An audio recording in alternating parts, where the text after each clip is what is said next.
Hey everyone, welcome to That's Allowed. I'm your hostess, Dr. Adrienne McKeon, and today we have HiRa Hosen. Please welcome HiRa. Hi. Can you introduce yourself a little bit and tell us a little about you? Sure.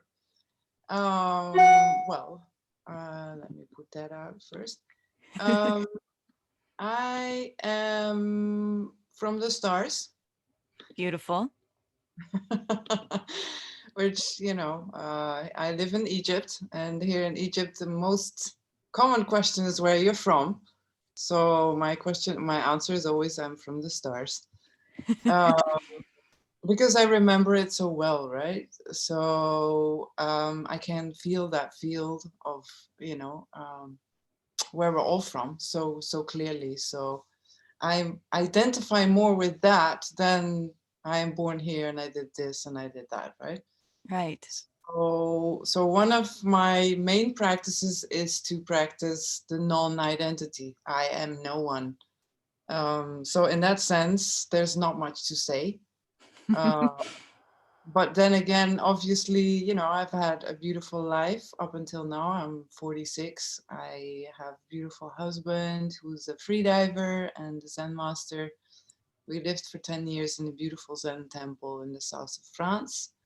And we have a beautiful girl, and her name is Mahatma, and she's got 12 years old now. So full life, I'm a teacher since 10 years from the School of Remembering from Drumvalo Melchizedek. And I give all kinds of teachings, workshops, online, on-site. Sometimes I do tours. And so, these are my activities. I guess you can explain me better by my activities than, uh, yeah. I think most people do that. I mean, it makes a lot of sense. We are what we do to some degree, Yeah. at least if you listen to the existentialists, right? Right. Yeah. Yeah. It's got more, it's got even more than I do. I am because I think, right? Because you can Yes. think all kinds of things, but then, what do you do with it? So, Yes. yeah. And I think what we believe often becomes what we do, which becomes who we are, at least according to others around us. So, Yeah. yeah. So, what is the story the world is not getting? Yeah. Okay. So the story that the world is not getting, it's a long story. Beautiful. We've got time. I'm going to settle in, have my water here. I guess the basics would be that the world is not getting how perfect she is, how Mm, perfect we are, how perfect this moment is, and how whatever it looks like, it is all divine source energy streaming through realities, and that we are part of that, and that we are, as human beings, we are um, we're very blessed to be part of that unfolding, continuous unfolding of perfection. And we are that. It's just that have forgotten. Like, obviously that's the game, right? Like, we come here, we forget everything, and then we need to find ourselves, and ha ha ha, can take lifetimes, lifetimes and lifetimes. That's the joke. And then, of course, a lot of us get stuck there and get lost there, and it's not easy. It's a lot of suffering, a lot of pleasure as well. So you have got all these both sides. But basically, when we realize who we truly are, then we can feel and we can sense and we can live and we can do and we can um, manifest that perfection from within us. So I think that's what the world's not getting, in short. And then there's a whole lot of, different concepts, I would say, that we can put on it and say we're from here and then we were from there and then we did this and then we did that. So in that sense, if we take it into the cosmic story, then I would mhm, say that the human collective is way older than what we believe, that mhm. we are situated in many different galaxies, not only this one, but in many different galaxies and realities and worlds. And that definitely this planet has been one of the toughest ones because of the quarantine. Like everybody's talking in 2020 about quarantine, but this planet has been in quarantine for so long that we kind of forgot, about our multidimensional levels. But yeah, so I have the feeling that as a human collective, as a human species, we were seeded onto this planet. It's not. I don't think. I mean, obviously it's a possibility, but I don't think it was like we come from the monkeys and then we, maybe some races did, but I think like most of us, we're all, we're having bodies that were seeded on this planet about 100,000 years ago, something like that, and that now parts of our bodies, and this is where my workshops are about, parts of our bodies are awakening, activating, awakening, and those parts are aligning, and then we get into that more receptive nature of the divine source running through us, and then we start to really live our purpose and everything like that. So yeah, I would say it's kind of like that, but of course there's many different stories linked to it or different viewpoints, and I respect them all and I like them all, and but this is the one that I resonate the most now. Maybe if you ask me again in a week, it will be completely yeah. Yeah, I find I think there's some very interesting and compelling evidence that there was a point in time where there were a lot of different, you know, uh, versions of upright apes, I guess, hominids, right? And then there was just one. All of the others kind of disappeared quite suddenly, and this one that was left had a very advanced brain that none of the others before had had. And so what happened there? There's sort of an evolutionary leap or jump there. Right. Yeah, I Um, didn't know. It's yeah, interesting. it's very interesting. I've read some about this, and it's kind of a mystery to scientists. They kind of look at this and go, well, why did this happen? They don't really have a good explanation. And so I think it's as good a theory as any that at that point we were, as you said, kind of given a helping hand by extraterrestrials or, beings from elsewhere Right. to help us get to a certain point in our evolution. Now, why they did that? Again, a lot of different theories, a lot of questions around that. Was it to help us, or was it to use us? Was it to, seed this planet with workers for their projects or plans? Huh? But I, that I said, think yeah, I think yeah, all of it. I all of it, think some of them used us, some of them helped us, and and then, like some of them are positive, some of them negative, all of of it. course. Yeah. But I think what we're often forgetting when we're speaking about extraterrestrials in that sense is that we are like an ultimate mix of them. We're more alien than they are. Like we are more extraterrestrial than they are. Because we are, I mean, as far as I can see, it is that we are a mixture. Our DNA is a Yeah. mixture of the Arcturians, of the Pleiadians, of the Syrians, of like all these different, and when you combine them all together, that's us, like human beings on planet Earth. And that's why obviously our awakening is so like kind of like it because so many things need to be kind of like combined and put in place. But then when you got the good mix going, you got the powers from all of them. You got Mm-hmm. love coming in from the Pleiadians, you got the joy coming in from the Arcturians. And so they've put basically all that, inside of us as the ultimate vehicle on this planet, so I don't know.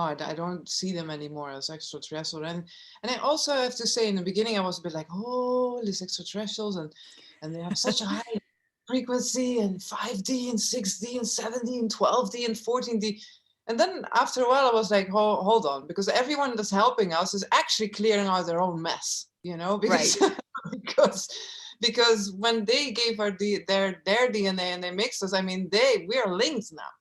So Mm-hmm. whatever is happening to us is happening to them. So it's not only like, we're here to save you. No, hold on. You just don't want us messing around with your existence, which I can imagine, because we are a complete mess. We're like the Brooklyn of the universe. That's clear. You know. I get it. I totally get it. But it's not, I'm not into that, thing anymore where I'm like, oh, thank you, extraterrestrials. I'm like, yeah, okay, let's do this all together. But I'm the human, and I'm living this in this time and this density. So, like, all I good. love everything about what you just said. I mean, Yeah, so many beautiful lessons in there, right? That we put others up on pedestals and say, save me, save me. That never works. No yeah, one can save you except you. mm, And so even if they're extraterrestrials, even if they're spirit guides, even if they're whatever you want to call, entities that you encounter, they're not here to save you. They're here to save themselves, and they're here to collaborate with you. yeah, yeah, So if you're open to that, you can have these incredible experiences where you collaborate with beings on other planes. But if you're expecting them to come and save you and teach you everything, you already know everything. They yeah. can maybe remind you of some things that you've forgotten, and vice versa. Yeah, no, completely. At a certain point it becomes a beautiful collaboration, right? Because Yeah. it's like, imagine you are there, like you are in that moment and you're living that, as one of my teachers says, the temple of the present moment. You're living it, you're completely free. Then obviously, what do you want to do? Like you want to help, or it's not even helping anymore. It's just you want to do positive things. You want to collaborate, and you want to do all those things. So obviously the collaboration, the more it becomes that collaboration, the more for everyone involved it is this beautiful energy that is created. But for sure, up until you get to that level, you have to bring yourself up to a very high frequency. And of course people can help you and you can be grateful for that. But I think, yeah, we're coming out of thousands of years of kind of waiting for the savior, Yeah. not realizing that we are the ones we're waiting for. I mean, we can keep hearing that because a lot of people are saying that we are the completion that we are waiting for. We are it. But it's true that the more you start collaborating, the more kind of pure that energy becomes, and it's not a saving anymore. And I think that's the whole new earth, new paradigm about, right? It's like, and I'm not out of this one. Huh? I'm not completely clear. Like I'm not, I can feel that, for example, in my heart, when I go deep in my heart, I am feeling the suffering of the world. And I'm not saying that I'm beyond that. I'm not saying like, okay, I'm not here to save anyone. To go save yourself. It's not like that. It's very subtle. It's very delicate, because what do you do with the suffering of the world? And I mean, I've been feeling it augmenting this last year. It's like the poor are getting poorer. The people that are not aware of the awakening of our planet are becoming less aware. It's like everything is just kind of seems to accumulate. It seems to become more difficult. There seems to be more suffering, or maybe it's just more obvious these days. We can see it and we can feel it, but I can feel the densities, they're getting denser and the light's getting lighter, so that there's this split, right? It's like, Yeah. it's there now. We're like, this is moving out, and it's painful. It's extremely painful. So I'm not there yet, like, because at certain moments I will feel that, and I would just hurt so much, and I'm like, but then I can feel like the back of my heart opening, and I feel then these wings or these type of space coming in, and then I'm like, okay, it's not my personal heart who needs to do this. It's just I need to surrender to that space and let the source come through and do it. But we are humans, so there's definitely days that I do want to save the world, and I do want to save everyone I know, and everyone I don't know as well. But then I'm like, okay, what is the new paradigm about? It's not about saving anymore, because if I go out and I go save someone, I can drag them along, and I can keep that vibration up. But as soon as I turn around, they're gonna fall harder than where they were Yeah. before. they're gonna go deeper than where they were before because they felt that they had it in them, but then they think it's me who did it. So it's like, Yeah. ooh, it's not a, it's not an easy thing. Just like, okay, go save yourself. Bye. It's like, it's yeah, it's a big thing. Yeah. Yeah, So can you tell us a little bit more about your personal journey, your awakening? sure. Um, I guess I've had many of them, and I think the biggest one was probably my birth. Yeah. Absolutely. Yeah, not to count all the initiations and awakenings I had before that. Right. Right. You want to talk about those or this one? Which do you want to talk about is the real story, right? Yeah, What's compelling you to share it right now?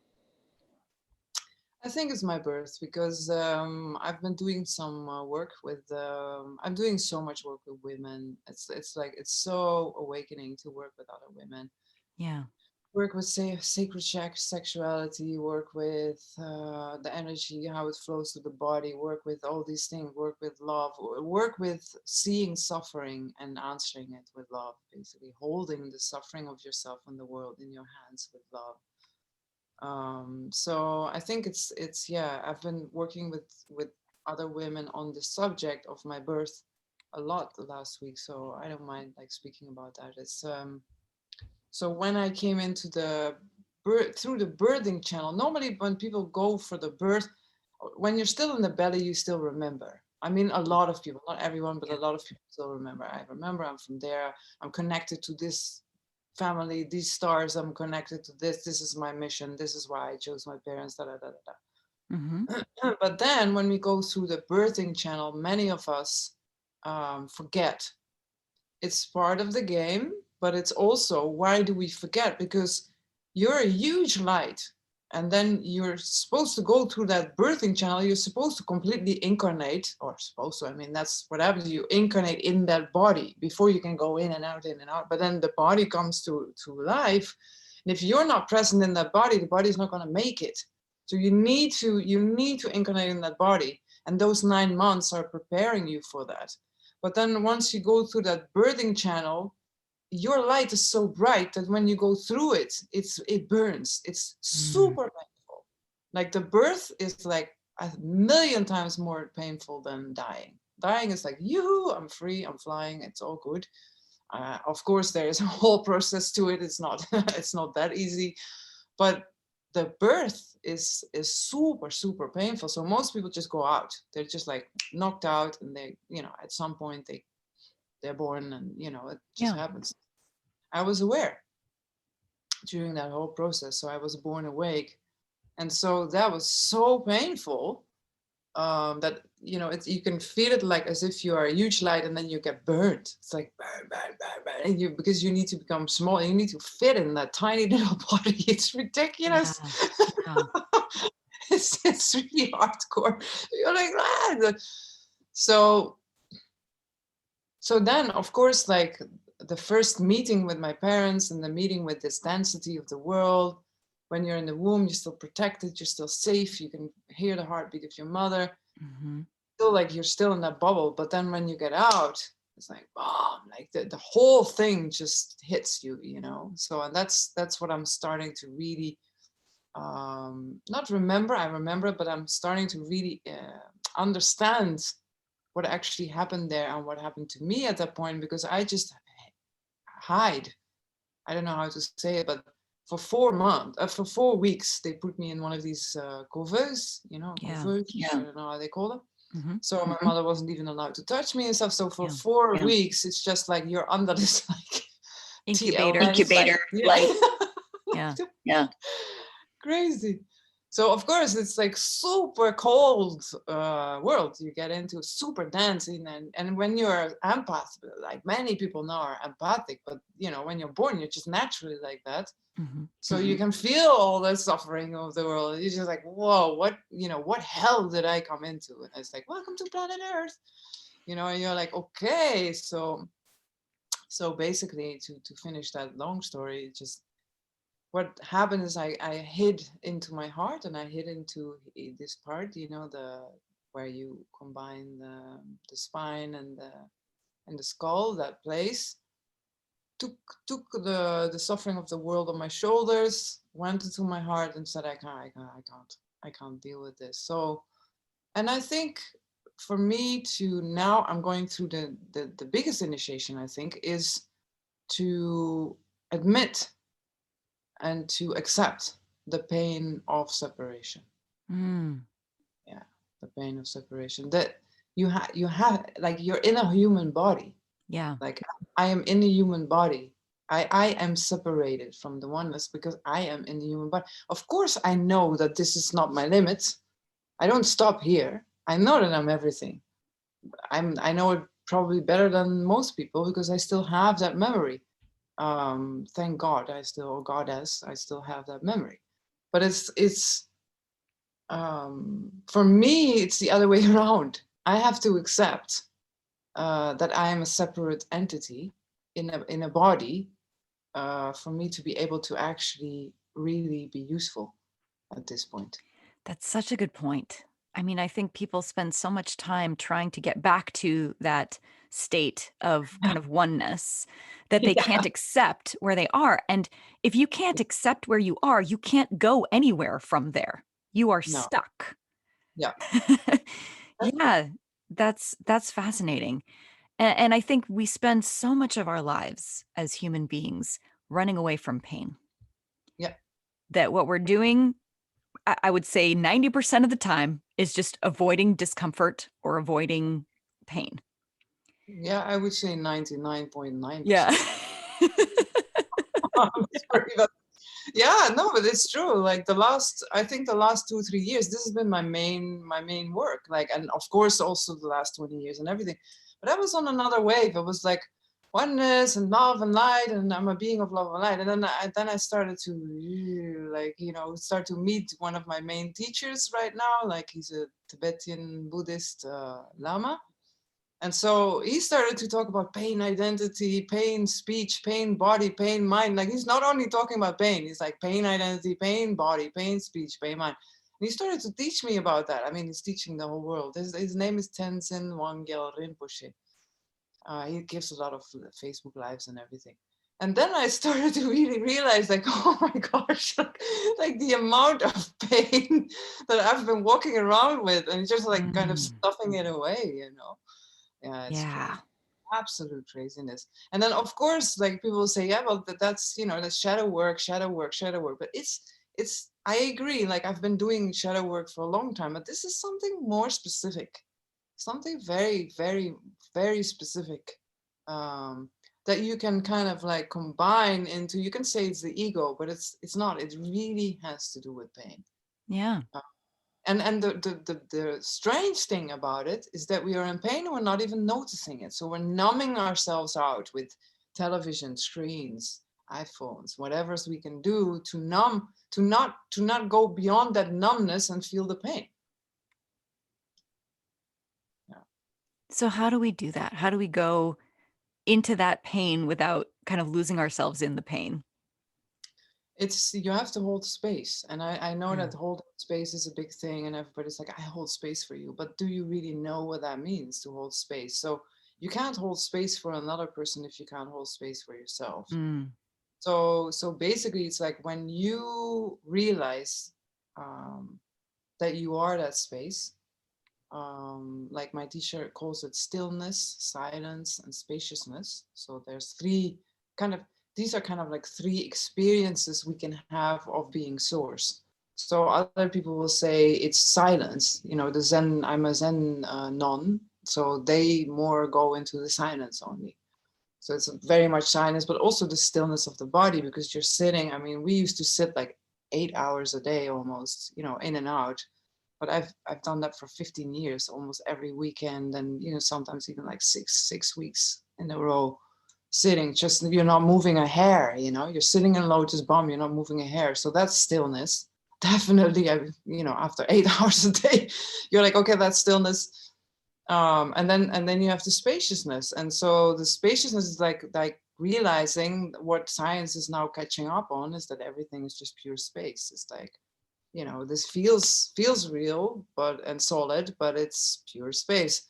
So when you can hold space for yourself, like this space is your true self, and you can hold that space for your pain, or you can call it anything. Your ego is not really a nice word. You can say your, I don't know, your small self. It doesn't sound really nice either, but maybe your abandoned self, or your painful self, or your like there's so many names you can give to it. But if this true self can hold space for the other one to just express itself, and even just recognize it, if this one recognizes that one, and that one feels recognized, then that's already enough. That is the healing. Like, you just need to recognize it. But of course, sometimes that pain is so deep, it goes lifetimes and life and cultures and cultures and thousands of years of pain. So of course, like, maybe only recognizing may be not enough for all of the pain. But basically, if you could do that, so this is kind of, it's a little difficult to explain, but I will try. Like, Okay. if you're able to observe, but really observe from a clean and pure place, like just pure awareness. So if from this pure awareness you're able to observe that pain, then it will go directly through it. It cuts through. It gets to the core of it, and the core of it is emptiness. Because as the Buddhists say, everything is empty. So once you really are able to not criticize it, not manipulate it, not even say you have to heal, or I don't know, wanting to change it, or all these things we do, or judge it or whatever. No, nothing of that. If you're able to just like really observe, directly, then this will just start to melt, like dissolve, like at a certain point, it's gone. But most of the time, this is kind of hard, because you have to understand, not even understand, you have to be able to be open enough to be in that state of awareness. Yeah. So, meditators can do it, but obviously everyone can do it, because everyone has that awareness. But sometimes, probably a lot of times, people need some practice to get into that state. So Yeah. then what you can do, if you can't get into that state, and also to hold it, because of course, like, if you have your pain going on here and crying, like, it's really easy to kind of like go into that story. Yeah. Yeah, of course, it's like, it's you, so you're like, oh my gosh, and then Oh, you go poor me. think about that. Yeah, and that whole story again. So, but if you're able to hold that even for a minute, that's pure healing. Like, just, in that 1 minute, you're going to dissolve 10 years of psychology analysis of what happened there. You don't need to know what happened there. You just need to, kind of like directly observe. But because that's hard, we can also give it love. We can also embrace it, like most people say. My teacher will say, give it a spacious, luminous, warm hug. Mm-hmm. Just from that space, just bring that space closer, that warmth and that light and that. Yeah, so it's a process. I mean, and so that, I think that all the therapies and everything, the healing on our planet, all comes down to that same thing. Are you able to hold that space for that person to actually be acknowledged? Just acknowledge that pain, and it will dissolve. Or if that's not enough, then you can love, or hold space for that pain to express itself. And if it expresses itself by crying, screaming, scolding, I don't know, break some pillows, or I don't know what, then good, right? Or cry, scares, whatever's. But the pain, in a lot of cases, needs to be expressed. But if you just start expressing it by destructing something, that's not going to help.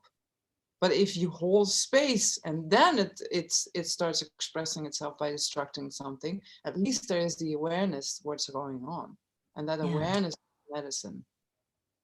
I think that's why I'm so drawn to storytelling, because it's a way to tell our pain story, but also be separate from it, Yeah, because it's a story and yeah, everything's a story, right? And you can see it as a story and go, oh, this is just a story. This happened to me, but it could have happened to somebody else, and probably did happen to lots of other people. And you can kind of, like you said, look at it and kind of love it as a story, because we love stories. yeah, And the worse the story, the better, the more we love it, right? yeah, it's true. Yeah. I think it's really powerful. Not everyone, of course, has the devotion to, sit for 8 hours a day, right? Well, yeah, yeah, But at the same time, we can all recognize that what we resist persists, and that the more energy you put into fighting your pain or fighting these stories or trying to push them down or, shaming them, judging them, the more powerful and the more solid they become. And so, like you said, if you can see them as empty, as these kind of empty stories, they're empty space, they're memories, they're, however you want to describe it. If you can just see them as what they really are, and as you said, embrace them and thank them even. I've been doing that a lot lately with fear, because fear has been coming up a yeah. lot. It's the year for it. Absolutely. Not just for me personally. I'm an empath, and so it's all around us. I go for a walk and I can feel fear coming at me from everywhere. Yeah, And so at first I was like I was doing that empath thing of like trying to vomit rainbows onto everything. right. Like, oh, here, I'll help your pain. I'll soothe you. I'll pull you out of that fear. And I Yeah, very quickly became drained. And yeah, then the fear was all that was left. yeah. And so I've been spending a lot of time and energy lately just loving that fear and thanking it and embracing it and saying, "Oh, thank you so much for being here. You understand, you see what's really happening. You're aware of the dangers and you care. You care about me and you care about us and you want us to see the reality that is happening around us. And thank you for that." Mm, mm, And then when I do that, it's like it just disappears. yeah, It's kind of amazing. yeah, yeah, yeah, it is. Yeah. So, I would love to hear a little bit more about what you I don't know if recommend is the right word. Like you were saying, you can't really pull people out of their pull people's frequencies up, right? Pull people's vibrations up for them. Obviously, meditating is one way to do that. What are Yeah. some other tools that you can recommend to people, to just practices to Well, help it's them, hold that space, as you said?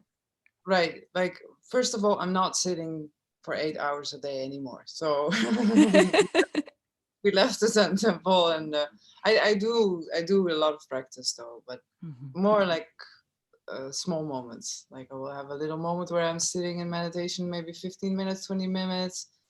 During the night, I do some sleep yoga, or dream yoga. Well, the same thing. I'll just sit and rest. Basically, it's like I resting. I have never heard of dream yoga. Can you tell us what that is?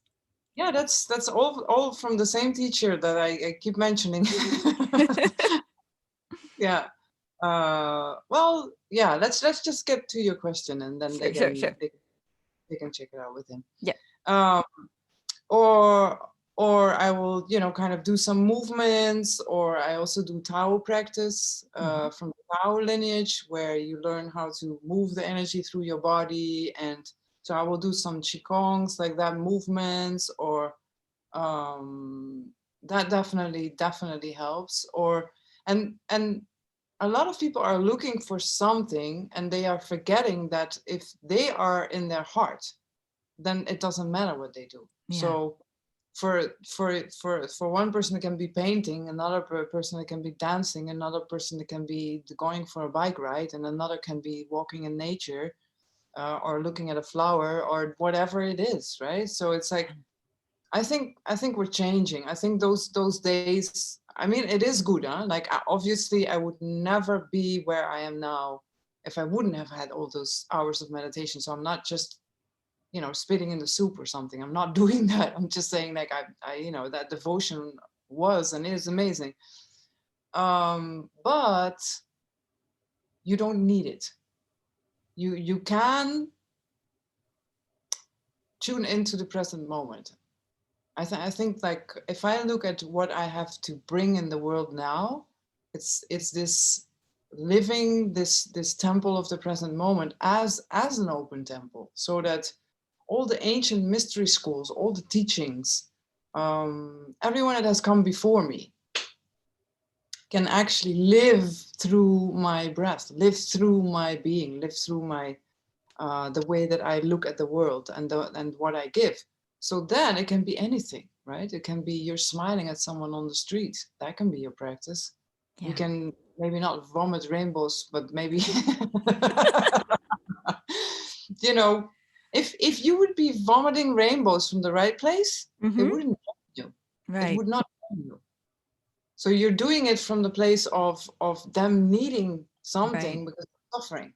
But if you're like super happy and you are a rainbow anyway, you're like, and the rainbows are just like, you know, coming from your heart, and then everything you touch and everything you see and everything that happens is a rainbow, then you're not going to be drained. You're going to be so energized, you don't know what to do with your energy afterwards. It's very true. Yeah.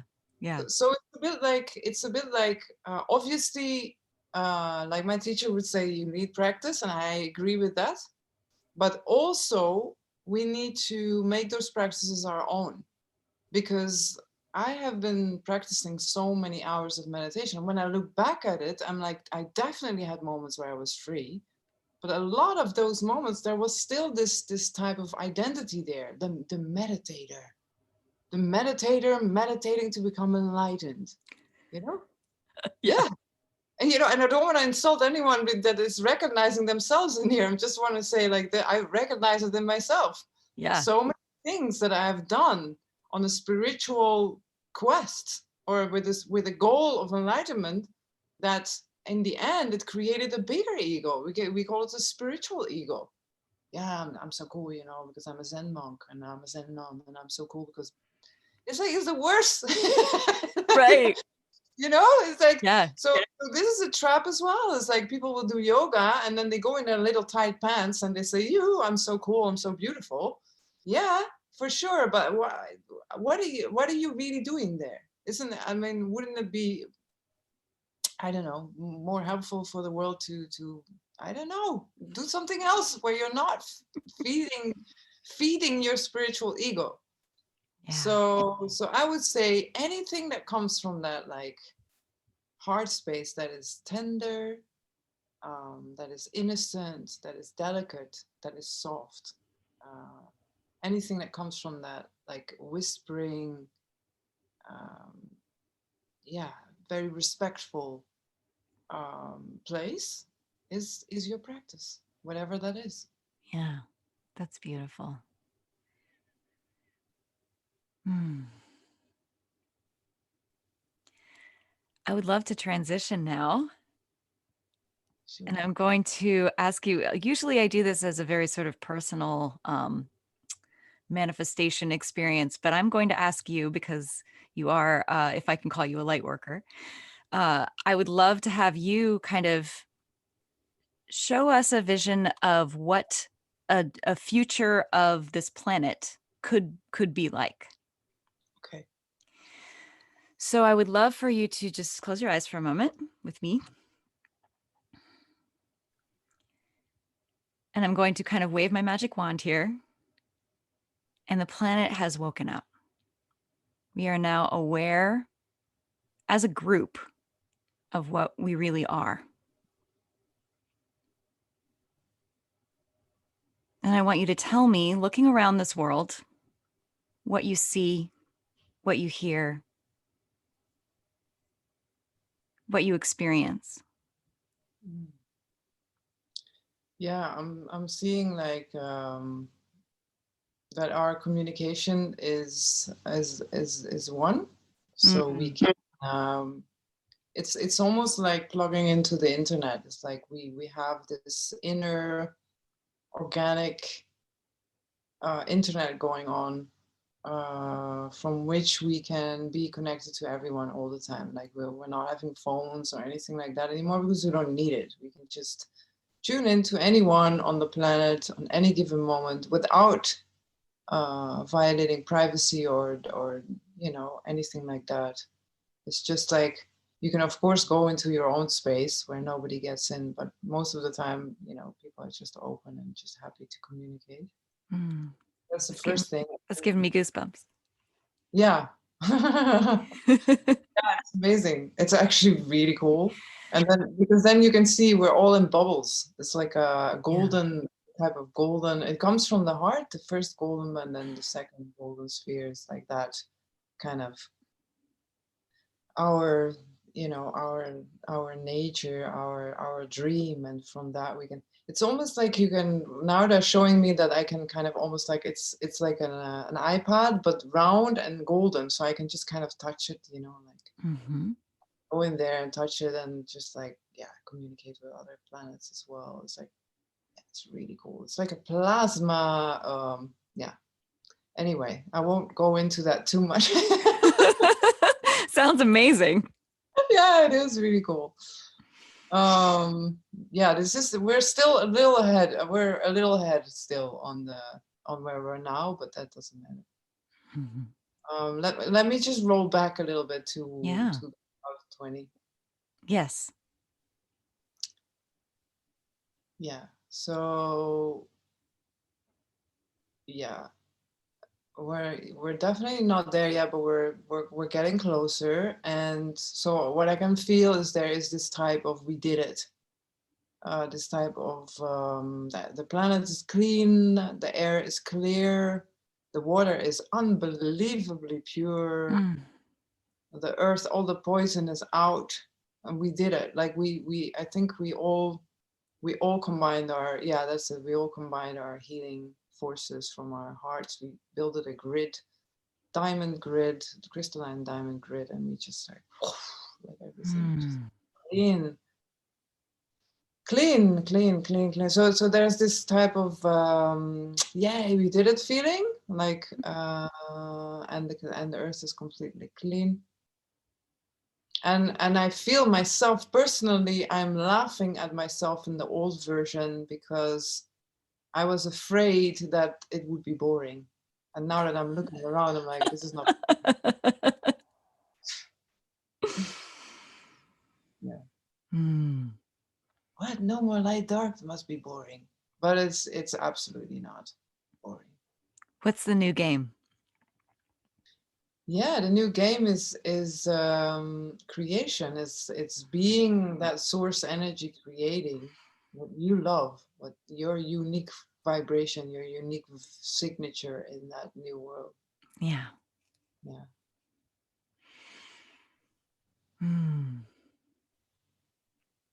What do you hear in this space? What does it sound like?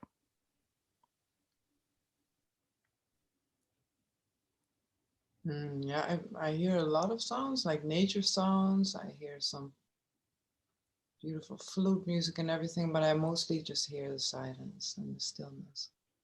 Yeah. The peace, the peacefulness of the silence. Yeah. The whole, that's what bothers me the most in in this reality, let's say 2020 reality, is the noise. Yeah. The collective noise of the fear. Yeah, and that's not there. It's gone. There is no. There is absolutely no noise. It's just peaceful. Yeah, it feels so nice.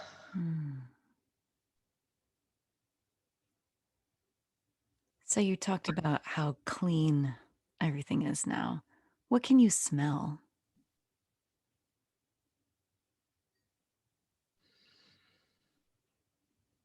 I'm smelling my essential oils. Oh, Blue Lotus. Yep. Blue Lotus. And what can you feel? Do you feel the earth beneath your feet? Yeah. Yeah, it's clean, it's clear, it's everything is just it's organic. It's, by the way, we still have technology, huh? There's still technology there. And actually I'm seeing different timelines at the moment. Like I'm seeing now, Yeah. I'm like, I don't know what happened, but I'm just like, now I'm seeing a lot of them. I'm not in one anymore. Can you share some of them with us?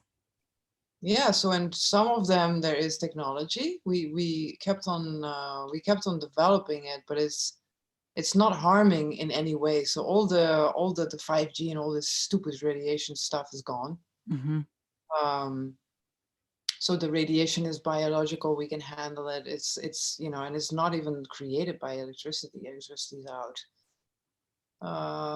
So this is beautiful, and we still have our little gadgets, but it's a complete different. And oh yeah, and it's teleporting us, teleportating us in different. There's little teleportation devices you get on it, and then so all that is like. And then there's other timelines where we just completely got rid of all of it. We're just like completely back to the earth.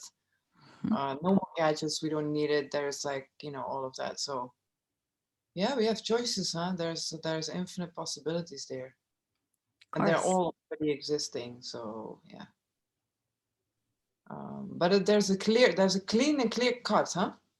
There's not it's not half like half of the people are living in that timeline and half in that one. It's not Mm-mm. like that anymore. There's no more of this whole light dark this. No, it's all gone. So all of them are different, but they're all. There's no more of that. You can say there's no more power over others.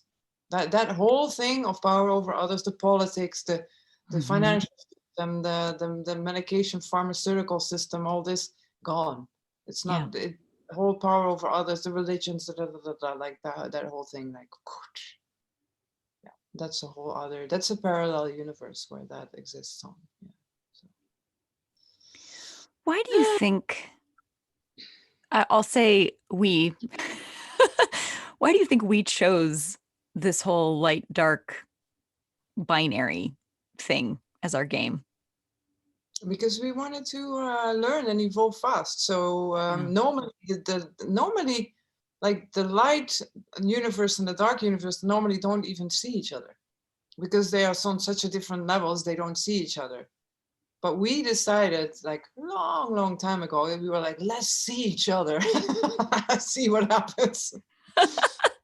Yeah. So it's an experience, and we wanted to have it, and we've learned. I mean, like where you learn now in 1 year on this planet is taking you lifetimes in another one. Huh? Mm. So it's but it also has come to a point of nonsense. So of course it needs to change now. But this whole trajectory, you could say duality is fueling our evolution Yeah. up until a certain point. Yeah, and then at that point it's like, okay, now okay, this was fun, but not really, and now now we go to the really fun.